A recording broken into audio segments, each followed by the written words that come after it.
اما یبلغن عندک الکبر احدہما او کلاہما، اگر ان میں سے کوئی ایک یا دونوں تمہارے پاس بڑھاپے کی عمر کو پہنچ ہی جائیں، اما یبلغن عندک تمہارے پاس پہنچ جائیں اگر ان میں سے احدہما ان میں سے کوئی ایک او کلاہما یا دونوں، تو اب دیکھیے احکام کیا ہیں بوڑھے والدین۔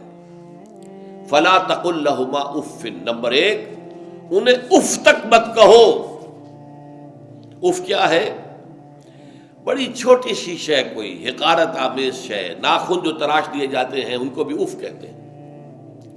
اتنی سی چھوٹی بات بھی ان سے نہ کہو کہ ان کی گستاخی جو ہے اس درجے میں ہو رہی ہو، جیسے کہ یہ تراشے ہوئے ناخن ہے، اس درجے میں بھی کوئی گستاخی ان کے سامنے نہ کرو۔ فلا تقل لہما اف، اف ہے آپ پر، ہمارے ہاں یہ لفظ اف زیادہ استعمال نہیں ہوتا، تف استعمال، تف ہے تم پر، تف ہے آپ پر، نہیں، ہرگز نہیں۔ اف لکما وما تعبدون، حضرت ابراہیم علیہ السلام نے فرمایا تھا، سورہ انبیاء میں ہے موجود یہ اف لکما۔ سورہ احقاف میں جو سرکش اولاد ہوتی ہے ان کے بارے میں کہا گیا وہ اپنے والدین کو اف لکما، آپ پر تف ہو، نہیں، لیکن یہاں جو حکم ہے فلا تقل لہما اف، انہیں اف تک نہ کہو۔ نمبر دو ولا تنہرہما، کبھی انہیں جھڑکنا مت۔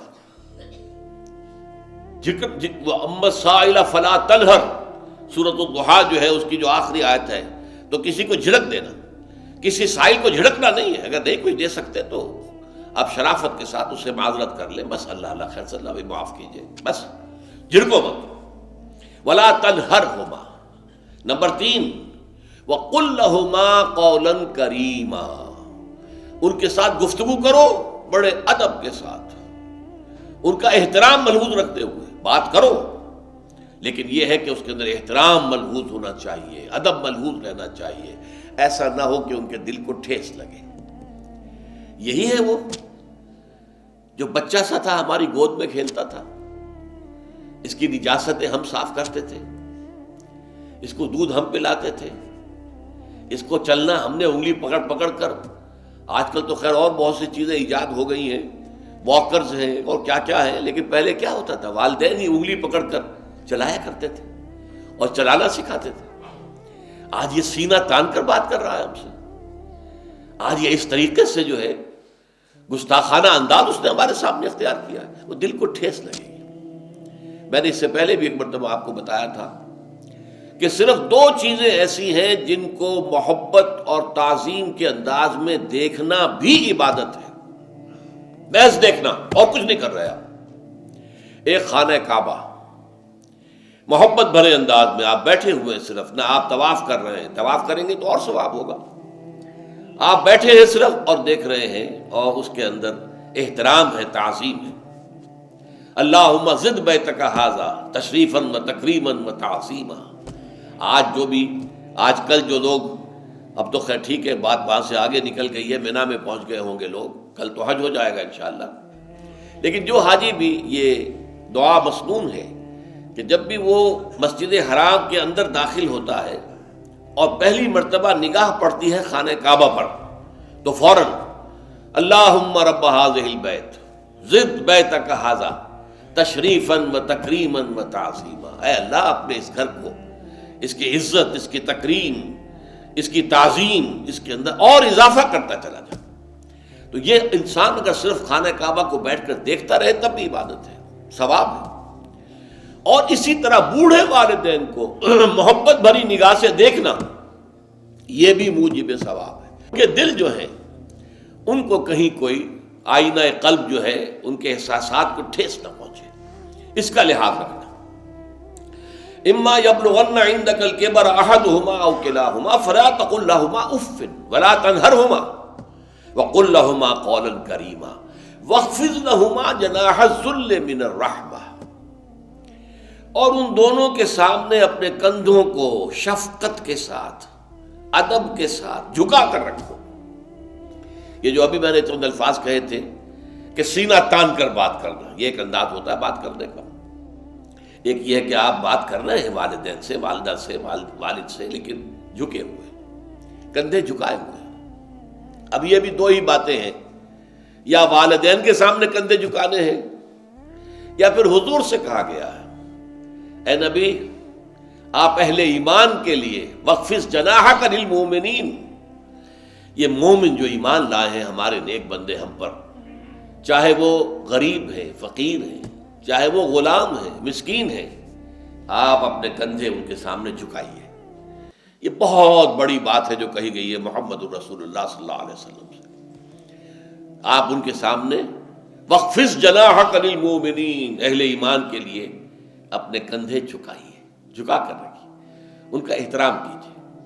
حالانکہ اصل احترام تو حضور کا ہے، وہ تو جب ہم پڑھیں گے سورہ حجرات تو جا کے معلوم ہوگا کہ کس درجے احترام ملحوظ رہنا چاہیے حضور کا صلی اللہ علیہ وسلم۔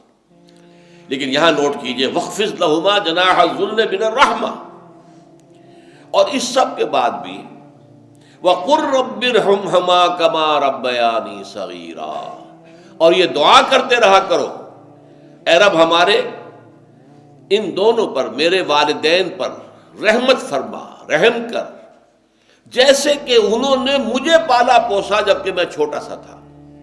اب دیکھیے یہاں لفظ کیا آیا، ربیانی، رب، اللہ تعالیٰ رب ہے حقیقی، وہ ہے اصل میں پالن ہار، ساری چیزیں اس کی پیدا کردہ ہے۔ ماں باپ کے دل میں بھی محبت اور شفقت تو اسی نے ڈالی ہے، ماں کی چھاتیوں میں دودھ تو اسی نے بنایا، پیدا کیا ہے، تو اصل رب تو وہ ہے۔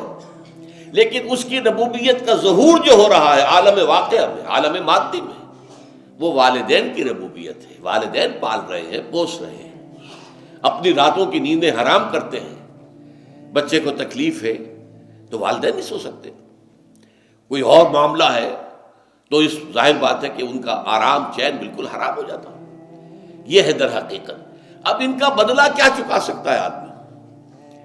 میں نے بار عرض کیا ہے کہ شکر جو ہے وہ شکر کا تقاضا یہ ہے کہ انسان حق ادا کرنے کی کوشش کرے۔ حل جزاء الاحسان الا الاحسان، کسی نے آپ کے ساتھ بھلائی کی ہے تو آپ کو بھی اس کے ساتھ بھلائی کرنی چاہیے۔ لیکن والدین نے جو بھلائی تمہارے ساتھ کی ہے تم اس کا بدلہ کیا دے سکتے ہو؟ اگر تم نے ان کے بڑھاپے میں خبر گیری کر بھی لی تب بھی وہ بدلہ نہیں ہو سکتا کہ جو انہوں نے تمہارے وجود میں آنے اور تمہارے لیے جو مشقتیں جھیلی ہیں، جو ایثار کیا ہے، جو قربانیاں دی ہیں تمہیں پالنے پوسنے کے لیے، اس کا بدلہ نہیں ہو سکتا۔ اس کا بدلہ ایک ہی ہے، اور وہ کیا ہے؟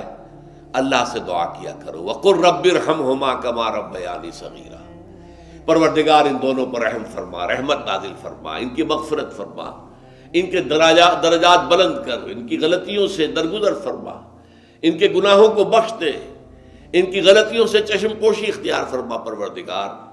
اور یہ در حقیقت میں تجھ سے درخواست کیوں کر رہا ہوں کہ مجھ پر ان کے احسان کا بہت بڑا بوجھ ہے، ان کے احسانات کا بدلہ میں نہیں چکا سکتا۔ وَقُلْ رَبِّ ارْحَمْهُمَا كَمَا رَبَّيَانِي صَغِيرًا، اور کہا کرو اے رب ہمارے، اے رب میرے ان والدین کے اوپر، بوڑھے والدین پر رحم فرما۔ اور ظاہر بات ہے کہ یہ سلسلہ جو ہے یہ صرف زندگی کا نہیں ہے، ان کے انتقال کے بعد بھی رب ارحمہما کما ربیانی صغیرا، رب اغفر لی ولوالدی وارحمہما کما ربیانی صغیرا، یہ آپ کی نمازوں کے ساتھ دعاؤں میں مستقل دعا ہو جانی چاہیے کہ اے پروردگار میری بھی بخشش فرما دے، مجھے بھی بخش دیجو، اور پھر میرے والدین کو بھی بخش دیجو، اور ان پر رحمت نازل کیجو جیسے کہ اس نے مجھے پالا پوسا تھا جبکہ میں چھوٹا سا تھا۔ وَقُلْ رَبِّ ارْحَمْهُمَا كَمَا رَبَّيَانِي صَغِيرًا۔ ابھی اس مضمون کا ایک اہم حصہ باقی ہے، اور وہ کیا ہے کہ والدین میں سے والدہ کا مقام جو ہے وہ 3 گنا زیادہ ہے۔ اس پر انشاءاللہ تعالی اب اگلی نشست میں گفتگو ہوگی۔ اقول قولی ھذا واستغفر اللہ لی ولکم ولسائر المسلمین والمسلمات۔